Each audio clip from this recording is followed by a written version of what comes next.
বন্ধুরা, আজকের এই পর্বে আমি আপনাদের দুনিয়ার সবচেয়ে ফিউচারিস্টিক আবিষ্কার সম্পর্কে বলতে যাচ্ছি। তো বুঝতেই পারছেন ভিডিওটি আজকে খুবই মজাদার হতে যাচ্ছে, তাই এখনো যারা আমাদের চ্যানেলটি সাবস্ক্রাইব করেনি তারা সাবস্ক্রাইব করে দিয়ে আজকের ভিডিওটি শেষ পর্যন্ত দেখতে থাকুন। বন্ধুরা, আপনাদের মধ্যে যারা গেম সম্পর্কে জানেন তারা এআর বা অগমেন্ট রিয়ালিটি এবং ইউনিটি সম্পর্কে তো জানেন। আগে এটা শুধু গেমের মধ্যেই সীমাবদ্ধ ছিল, কিন্তু বিশ্বাস করুন আপনি এই টেকনোলজি বাস্তব জীবনেও কাজে লাগাতে পারেন।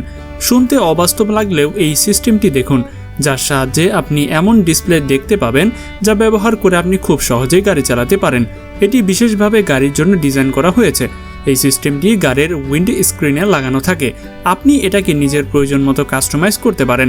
যেমন আপনি যদি গাড়ি রাস্তায় চালান তাহলে এই সিস্টেম আপনাকে বলে দিবে ট্রাফিক সিগন্যাল কতক্ষণ পর পরিবর্তন হবে। এছাড়া আপনি যদি অটোনোমাস মোডে গাড়ি চালান তাহলে এটি আপনাকে বলে দিবে গাড়িটি ঘুরতে কোন গতি উপযুক্ত হবে। প্লাস আপনি যদি অচেনা জায়গায় যান তাহলে এটি আপনাকে লেন বজায় রাখতে সাহায্য করবে। এই সিস্টেম সত্যি অনেক হেল্পফুল। স্নিকার্স বা জুতা কার না পছন্দ? ভালো জুতো দেখতে সুন্দর এবং আরামদায়ক হয়। আপনারা অনেক ধরনের জুতা দেখেছেন, কিন্তু এর আগে এই ধরনের জুতা কখনো দেখেননি। এদের নাম কিউবিক স্নিকার্স। জানলে অবাক হবেন এই জুতো সম্পূর্ণ 3D প্রিন্টেড। এগুলো TPU নামের এক ধরনের বিশেষ পলিমার দিয়ে তৈরি। এটি খুবই নির্ভরযোগ্য, নমনীয় এবং আরামদায়ক জুতা। এই জুতার উপাদান এমন যে 219 ডিগ্রি সেলসিয়াস তাপমাত্রাও সহ্য করতে পারবে, অর্থাৎ খুব গরম জায়গাতেও এই জুতা পরে থাকা যাবে। এই জুতার ডিজাইন করেছেন এক প্রতিভাবান আর্কিটেক্ট। তাদের মতে জুতার আকৃতি এত অনন্য যে যখন আপনি এটি পরবেন তখন আপনার পায়ের ছাপ দেখে মনে হবে যেন অন্য কারো পায়ের ছাপ। এটা সত্যি অনন্য। Hologram device. বন্ধুরা, আপনারা বেশিরভাগ ভার্চুয়াল রিয়েলিটি গ্লাস সম্পর্কে জানেন। এই গ্লাস সাধারণত গেমের জন্য ব্যবহার করা হয়। এগুলো পড়লে মনে হয় যেন আপনি ভেতরের জগতে চলে গেছেন, কিন্তু জানলে অবাক হবেন ভবিষ্যতে আপনি ভার্চুয়াল অবজেক্ট স্পর্শ করতে পারবেন। এই যে প্যানেলটি আপনারা দেখতে পাচ্ছেন, এর সাহায্যে আপনি ভার্চুয়াল রিয়েলিটি সম্পর্কে নতুন দুনিয়া দেখতে পাবেন। এই টেকনোলজিটি আল্ট্রাসাউন্ডের ওপর ভিত্তি করে তৈরি। এই ডিভাইসটি 3 ফুট উচ্চতা পর্যন্ত ভার্চুয়াল বস্তু তৈরি করতে পারে। এর আকার একটি ল্যাপটপের সমান। আপনি যখন ভার্চুয়াল গ্লাস পরবেন এবং এই ডিভাইসের ওপর হাত দিয়ে রাখবেন তখন উপরে ভেসে ওঠা সব কিছু জিনিস আপনি অনুভব করতে পারবেন। এই ডিভাইস মানুষকে অনেক উন্নত জগতে পৌঁছে দিয়েছে। হাইপারলুপ।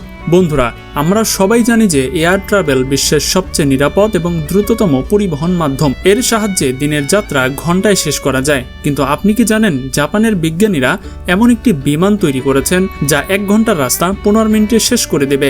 এটি একটি প্রোটোটাইপ, তবে আগামী বছর এটি লঞ্চ করা হবে। বিশেষজ্ঞদের মতে এটি বিশ্বের সবচেয়ে দ্রুততম পরিবহন মাধ্যম হতে চলেছে। এর ভিতরে যাত্রীদের বসার জায়গা আছে, পাশাপাশি এতে খুব শক্তিশালী ইঞ্জিন লাগানো আছে যার সাহায্যে এটি দ্রুত গতিতে চলে।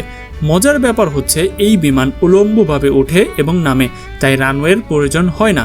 এই বিমান গাড়ি এবং যাত্রী উভয় পরিবহন করতে পারে। এটা সত্যি অসাধারণ। অ্যাক্টিভ শু। আপনারা অনেক ধরনের জুতা দেখেছেন, কিন্তু কখনো কি এই সোল জুতা সম্পর্কে শুনেছেন? এই জুতা বিশেষ করে দৃষ্টি প্রতিবন্ধীদের জন্য তৈরি। এদের সাহায্যে আপনি নিজেকে গাইড করতে পারেন। এদের সোলে বিশেষ সেন্সর আছে যা চলার সময় বাধা শনাক্ত করে। মজার ব্যাপার হচ্ছে এগুলো ফাইবার দিয়ে তৈরি।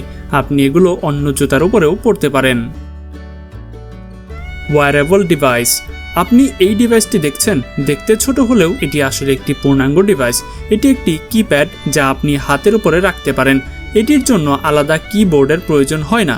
আপনি নিজের হাতের তালুকে বাটন হিসেবে ব্যবহার করতে পারেন। এই ডিভাইসটি খুবই নমনীয়। আপনি নিজের হাতের সাথে সহজেই মানিয়ে নিতে পারেন। এটি একটি মিনি মেটাল ডিভাইস যা আপনার হাতের তালুতে লাগে এবং মাউসের মতো কাজ করে। আপনি চোখের পলকে সবকিছু কন্ট্রোল করতে পারেন। জানলে অবাক হবেন এতে কিবোর্ড বাটন, কন্ট্রোল বাটন এবং মোস্ট বাটনও থাকে। এটি এত নমনীয় যে আপনি নিজের সুবিধা মতো ব্যবহার করতে পারেন। মাল্টিকপ্টার ড্রোন। জাপানের কয়েকজন ইঞ্জিনিয়ার মিলে এমন একটি ড্রোন ডিভাইস তৈরি করেছে যা দেখে যে কেউ অবাক হয়ে যাবে। এটি একটি ফ্লাইং কার্গো ড্রোন যা আসলে একটি পূর্ণ সাইজের ড্রোন। এর ওজন 200 গ্রাম, কিন্তু এটি 10 কেজি পর্যন্ত সামান বহন করতে পারে। এটি ভাঁজ করে কোথাও নিয়ে যাওয়া যায়। অবাক হবেন যে এটি ঘন্টায় 100 কিলোমিটার বেগে উঠতে পারে। এর সাহায্যে এক জায়গা থেকে অন্য জায়গায় বস্তু পৌঁছানো খুব সহজ হয়। এর মূল উদ্দেশ্য দুর্যোগের সময় সাহায্য পৌঁছানো।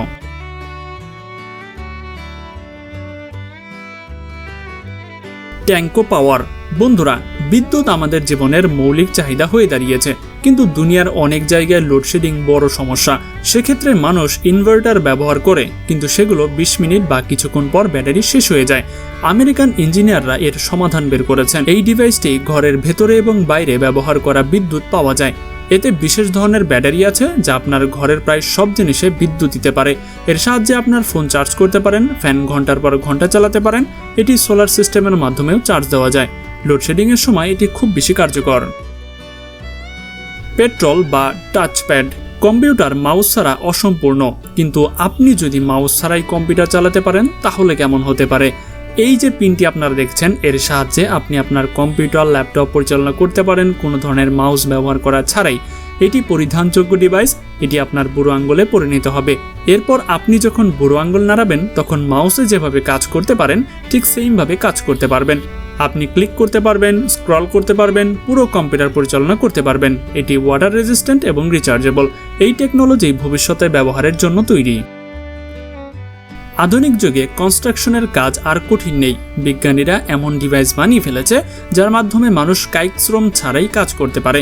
এই যে এক্সোস্কেলেটন দেখছেন, এটি একটি কোম্পানি বিশেষভাবে বয়স্কদের জন্য ডিজাইন করেছে। সিঁড়ি বেয়ে উঠে সামান সামনে আনা কঠিন। এই গিয়ারের সাহায্যে তারা আরামসে উপরে উঠতে পারে। এখন আর সিঁড়িতে পড়ে যাওয়ার কোনো ভয় নেই। অল্প বয়সীরা ব্যবহার করতে পারে, এমনকি বয়স্করাও ব্যবহার করতে পারে। সুবিধা হচ্ছে আপনি ক্লান্ত হবেন না। তো বন্ধুরা, এমন আরো মজার ভিডিও দেখতে ইন্ডাস্ক্রিনের 4টি ভিডিওর যে কোনো একটা আপনারা দেখে আসতে পারেন। আশা করি এর থেকে অনেক বেশি মজা পাবেন। তো দেখা হচ্ছে পরবর্তী পর্বে। আজকের মতো এখানে বিদায়। আর এখনো যারা আমাদের চ্যানেলটি সাবস্ক্রাইব করেননি তারা করে দিন। আল্লাহ হাফেজ।